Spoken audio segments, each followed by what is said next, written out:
Pemirsa, program Proaktif kembali hadir di layar kaca Anda. Program kerjasama iNews TV Semarang dengan Humas DPRD Jawa Tengah. Dan di episode kali ini, Proaktif mendatangi Dapil 10, tepatnya di Kabupaten Banjarnegara dan Kabupaten Kebumen.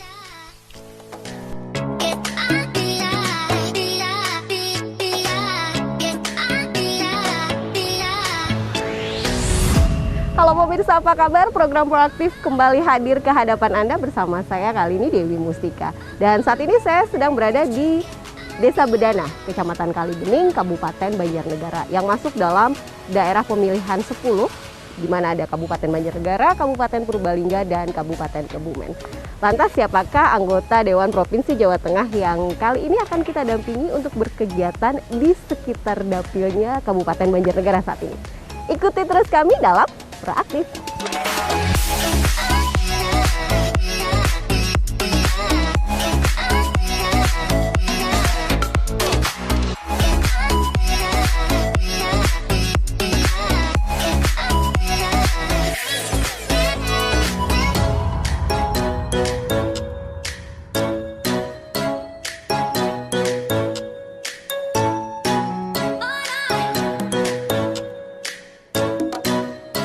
Mbak Dewi sini. Ini dia. Oke pemirsa, saya harus memperkenalkan dulu. Ini dia tamu kita hari ini di Proaktif, Bapak Bambang Eko Purnomo yang udah 3 periode berturut-turut ya Pak Bambang ya, Iya. Komisi C. Komisi C, ngapain Pak di kebun gini? Janjian saya sama saya di kebun kopi ini gimana ini ceritanya? Nah, ini kebun kopi binaan kita dan ini dari Pak Lurah Bedana. Oke, selamat Kalibening. siang Pak Lurah. Ini Nah, petaninya. petaninya. Oh. Kalau berbicara kopi itu kan emang lagi viral ya, di mana-mana. Sudah berapa lama sih sebenarnya? Ini kan kerjasama dengan perhutani ya Pak. Jadi ini tanah perhutani yang dikelola sama warga. Di tanaman ada teh, ada kopi, ada bambu. Jadi yang penting bukan tanaman keras gitu. Dan ini bisa dimanfaatkan untuk mungkin ada bagi hasil untuk perhutani ya, walaupun mungkin sedikit. Tapi setidaknya ada kerjasama interaksi simbiosis mutualisme antara dan dijagakan juga lahannya, kemudian juga warga juga menikmati hasil dari mengolah lahan itu gitu. Jadi, ini kan ada rumput gajah juga Mbak. Ini untuk makan ternak. Kalau prinsipnya dari kopi, kopi itu pengembangannya itu memang harus ada naungan.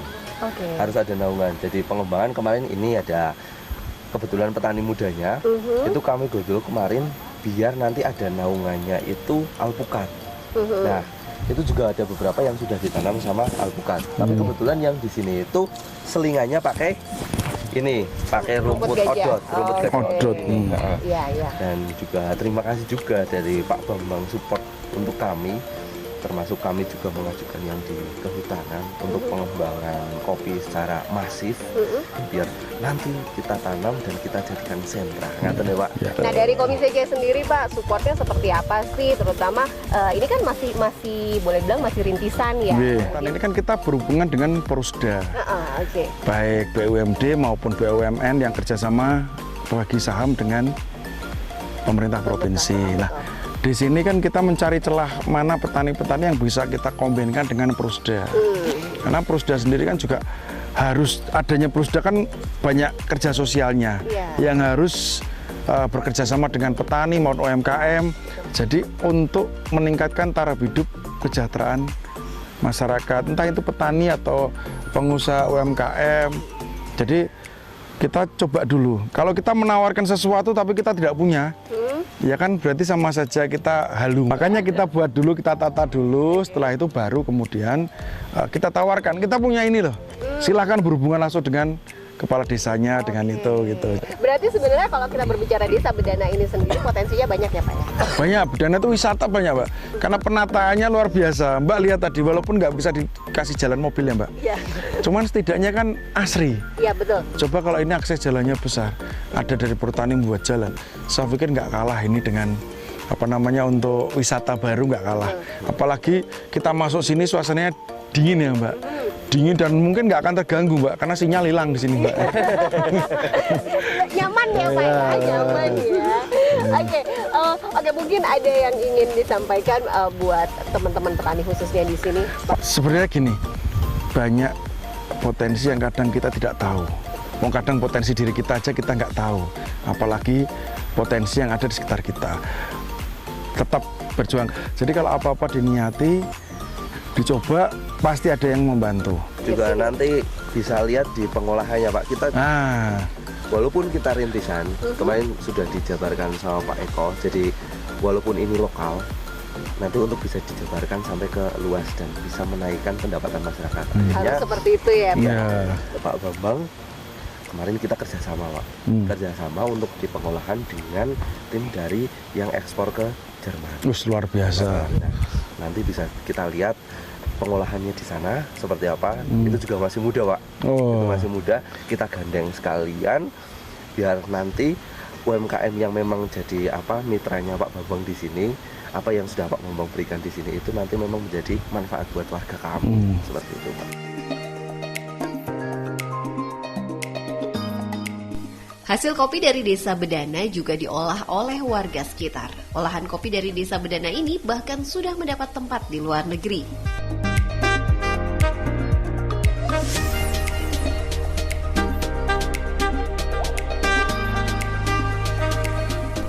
Dari Desa Bedana, kami menuju Desa Cendana. Desa yang didominasi dengan perkebunan salak ini menjadi salah satu desa yang mendapatkan bantuan pemerintah Provinsi Jawa Tengah, diantaranya betonisasi jalan desa serta pembangunan sejumlah talut. Nah pemirsa, saat ini saya sudah berada di Desa Cendana, masih di Kabupaten Banjarnegara.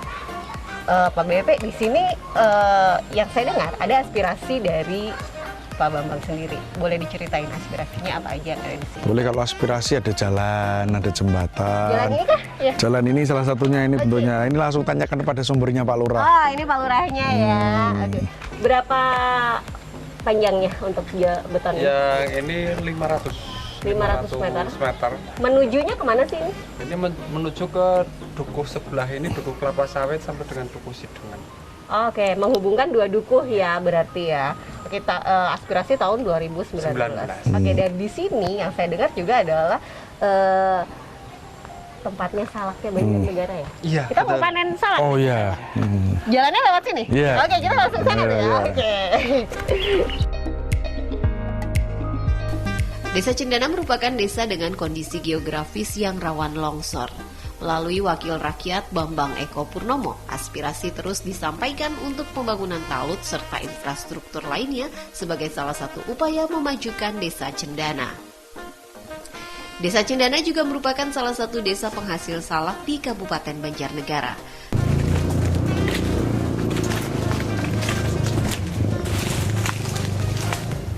Ciri-cirinya yang tua itu yang seperti apa sih? Kalau yang tua itu beda. Coba dibukain satu Mas.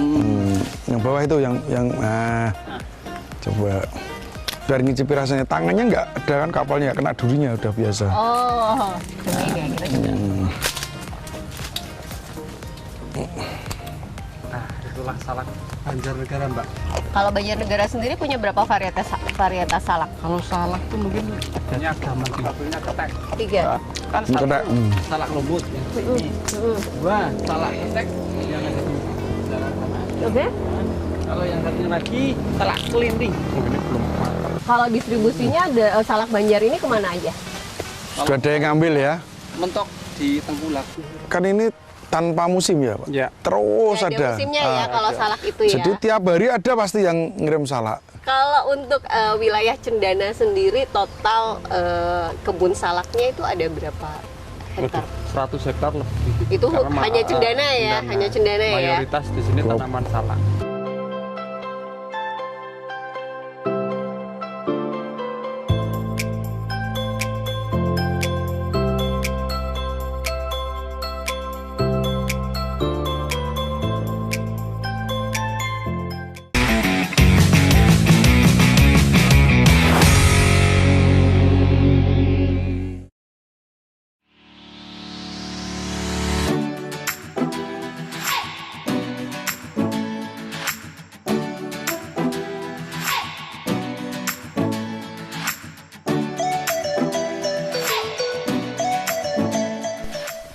Berpindah ke Kabupaten Kebumen, masih dalam wilayah Dapil 10, kami mendatangi Desa Sidomoro, Kecamatan Bulu Pesantren, sebagai desa yang juga menerima bantuan aspirasi.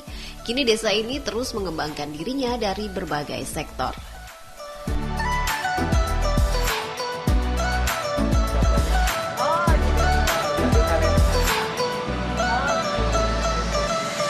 Hari ini kita berkunjung ke Desa Sidomoro, Kecamatan Bulus Pesantren, Kabupaten Kebumen. Ini Pak Lurahnya dengan Ketua Karang Tarunanya. Jadi ini hasil produknya. Silakan Mbak Dewi langsung bertanya kepada Pak Lurah Spri sama DAB.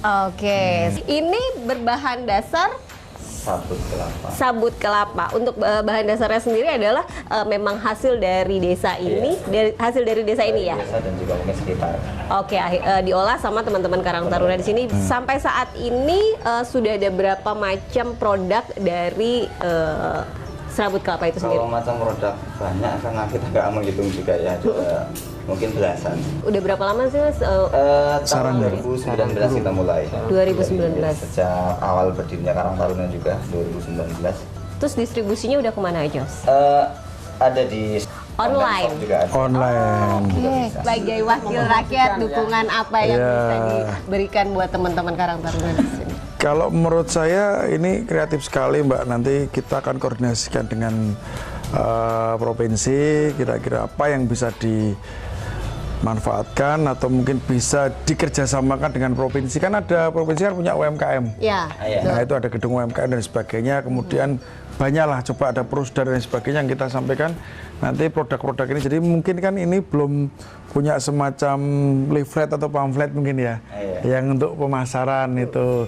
Jadi mungkin hanya foto disampaikan ini apa itu di medsos itu ya, bahwa ini mungkin pot dari bahan ini harga sekian, tapi kan tidak ada apa namanya semacam buklet apa yang menjelaskan. Ya, Nah itu nanti bisa kita bawa untuk ke pameran-pameran. Biasanya pameran-pameran yang milik Pemprov itu gratis Mas. Iya. Itu misalnya di mall-mall dan sebagainya. Iya juga biasanya ya. Bisa. Jadi bukan hanya kecil skalanya, tapi coba nanti kan banyak, semakin banyak yang memasarkan, marketingnya makin banyak, biasanya cepat terkenal barang ini. Pak Lurah gimana menurut Pak Lurah ini? Kalau menurut kami cukup kreatif. Kemudian kayak Karang Taruna di Alhamdulillah di Sidomoro ini juga semangat sekali. Kebetulan kemarin juga ikut pameran juga di Mall Jogja, Mall Jogja, City Mall. Sebelum Ramadan. Ya, selama 4 hari kita pameran. Dan saya juga ikut ke sana. Tingkat nasional. Yang perlu kami sampaikan adalah kendalanya. Nah, disampaikan. Mumpung ada Pak Bambang. Sekali ini ada kunjungan dari Dewan. Perasaan saya sering ke sini. Ya, kebetulan. Spesial Pak. Kebetulan kemarin kita dialog dengan Karang Taruna karena ini alhamdulillah aktif. Setiap bulan ada pertemuan Karang Taruna. Kemudian kendala apa yang ini juga kadang disampaikan kita juga. Kemudian harapan kami dengan adanya ini dari Pak Haji Bambang Eko ke sini, kemarin kita dialog dengan Karang Taruna. Kendalanya adalah kita belum mempunyai mesinnya tuh. Ada mesinnya? Mesinnya belum punya. Jadi untuk bahan yang seperti itu Untuk menjadikan sabut. Untuk menjadikan serabut itu belum, kita masih beli. Pakainya apa itu? Oh, serabutnya beli. Beli, Pak. Oh. Nah, ini padahal hasil punya kita di desa Saya kira banyak sekali. Kelapanya banyak. Disisir sendiri gitu pakai kawat. Bukan ya? Bukan, pakai ada mesinnya, Pak. Itu ada mesin khusus pengolahan itu. Sehingga menghasilkan seperti itu. Oke, Nah, itu berarti yang menjadi kendala dilempar kami karena sendiri. belum bisa mengolah itu. Jadi masih beli. Saya untuk kelapa sendiri di Sidomoro itu satu hari bisa 500 Sampai butir kelapa ya. Artinya akan lebih banyak lagi produksinya juga pasti akan mempengaruhi kuantiti ya, akan kuantiti produksinya pasti lebih banyak ya. Dari pengolahan itu kan ada yang jenisnya lebih lembut, agak kasar. Makanya ada jenisnya, contoh ini mungkin yang agak kasar jadi tambang, yang halus nanti bisa bikin seperti ini. Kemudian yang agak kasar lagi mungkin bisa bentuknya beda-beda kayak gitu.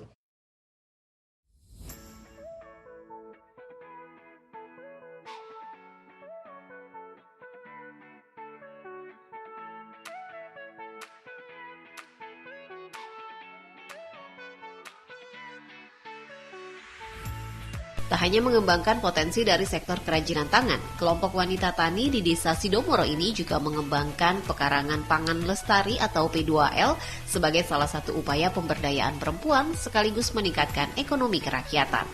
Warga memanfaatkan pekarangan dengan menanam berbagai jenis tanaman pangan dan buah untuk konsumsi sendiri dan akan dijual jika hasil panen berlimpah. Kita ini dari tanaman sayuran yang bisa dibawa ada cabai, kangkung, ada terong, sampai semua jenis tanaman yang bisa dikonsumsi untuk kita. Kalau untuk P2L di sini kami untuk pemasaran dipasarkan. Ini merupakan dapur terus dikembangkan di masing-masing anggota di rumahnya. Di rumah masing-masing tetap ada ya. Itu harus menanam beberapa macam tanaman yang ada di kegiatan P2L. Ini termasuk rumah bibit. Ini untuk menampung bibit-bibit segala macam di lahan di kemasan ini.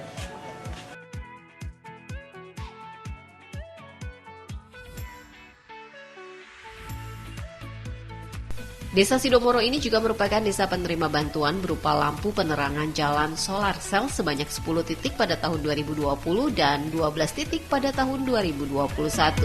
Bantuan kebutuhan telut sepanjang 1 km juga sudah diterima secara bertahap sejak tahun 2019.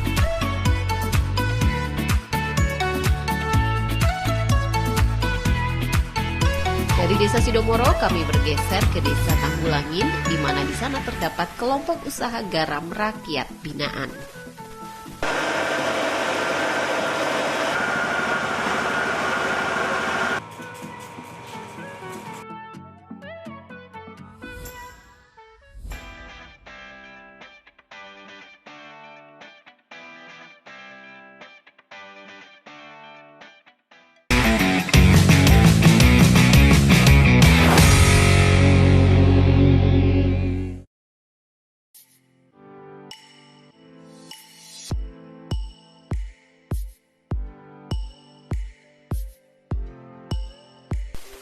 Masih di Kabupaten Kebumen, kami bergeser lagi ke Pantai Kaliratu, di mana di sana terdapat konservasi penyu.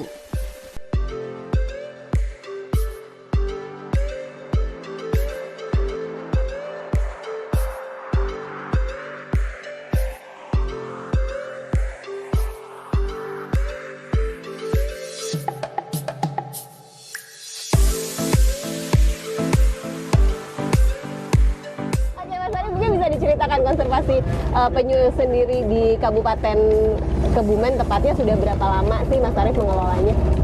Sebenarnya ini sebelum tahun 2016 kita sudah banyak observasi. Ini mana Om? Cuma kita mulai aktif dan kita TPI buat itu yang tadi ya menaranya. Tapi itu sejak 2016. Nah kemudian kita mendapat SK dari Balai Konservasi Sumber Daya Alam Jawa Tengah itu tahun 2020. Jadi kita mulai tahun 2020 sudah secara resmi dari Balai BKSDA Jawa Tengah ini kita punya izin untuk mengkonservasi. Itu sampai sekarang. Oke. Terus apa sih kendala yang dihadapi sampai sekarang?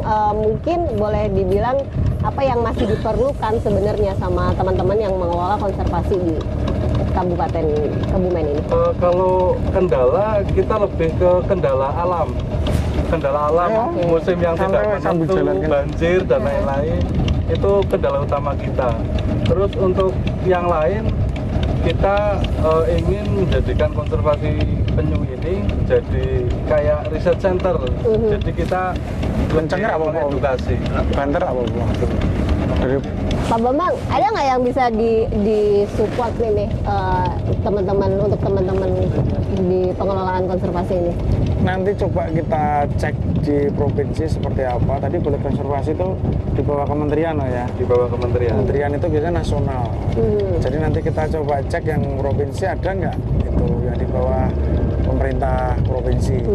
Jadi mungkin ini kan menjadi kalau kita kembangkan menjadi suatu yang baik menjadi contoh ya. Itu dia dari Pak Bambang sendiri sebagai salah satu anggota anggota dewan yang menyuarakan nih suara masyarakat khususnya di Kabupaten Kebumen, Banjarnegara dan Purbalingga. Apa sih yang pingin dikembangkan lagi sendiri dari Kebumen ini sendiri? Sebenarnya kalau kita mau jujur ya Mbak, banyak sekali yang perlu kita kembangkan. Ini kan pantai ini wisatanya kan luar biasa ini. Cuma kan belum tersentuh saja. Tapi kalau anggaran provinsi nggak mungkin. Anggaran provinsi itu cuma 26 triliun, itu pun sudah plus dari APBN. Ini harus APBN yang nyentuh. Sebenarnya kalau mau bicara jujur banyak, cuma tinggal bagaimana sentuhan dari pemerintah pusat. Mungkin ini pantainya belum ada ya Mas. Pantainya masih pantai pasir hitam, belum digarap yang baik. Coba kalau ini mulai digarap baik gitu. Kayak Pantai Congo itu udah lumayan terkenal ya. Tinggal ini mungkin sini kan punya lahan pertanian juga ya, sepanjang laut ini banyak. Itu yang lampu-lampu itu kan pertanian, Mbak. Oh. Iya toh? Palawijaya. Buah-buahan. Gitu. Benar-benar sebenarnya potensi di Kabupaten Kebumen khususnya ini sangat-sangat beragam ya, Bambangnya.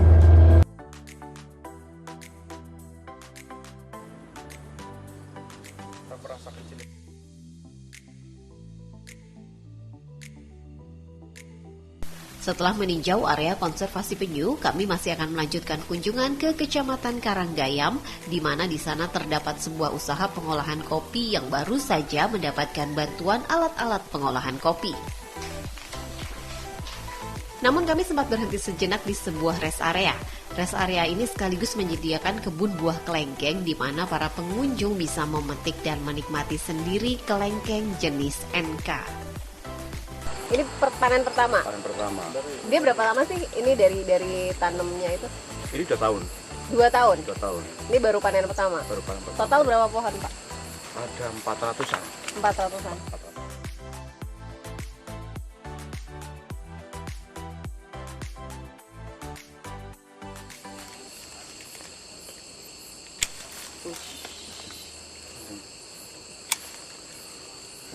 Kelengkeng pingpong, bukan? Pingpong apa ya? Jenis kristal. Kristal. Kelengkeng bisa jadi kristal. Jadi semua jadi kristal katanya.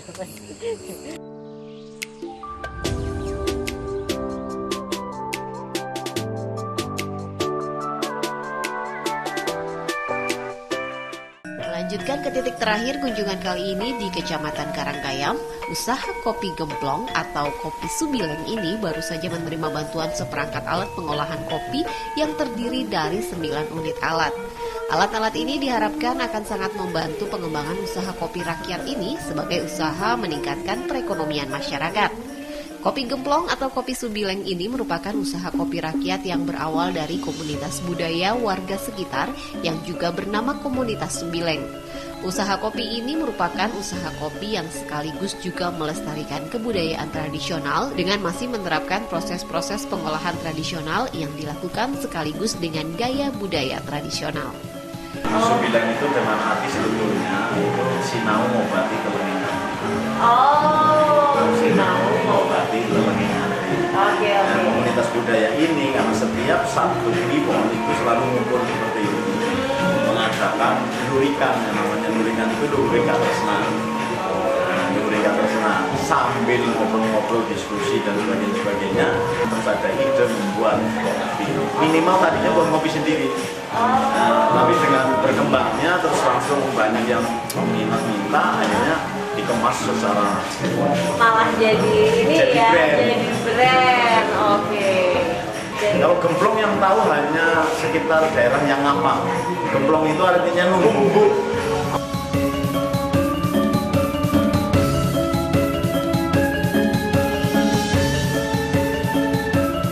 Demikian tadi episode proaktif di Dapil 10, tepatnya di Kabupaten Banjarnegara dan Kabupaten Kebumen, bersama Wakil Rakyat Bambang Eko Purnomo. Nantikan episode kerjasama iNews TV dan Humas DPRD Jateng berikutnya. Sampai jumpa.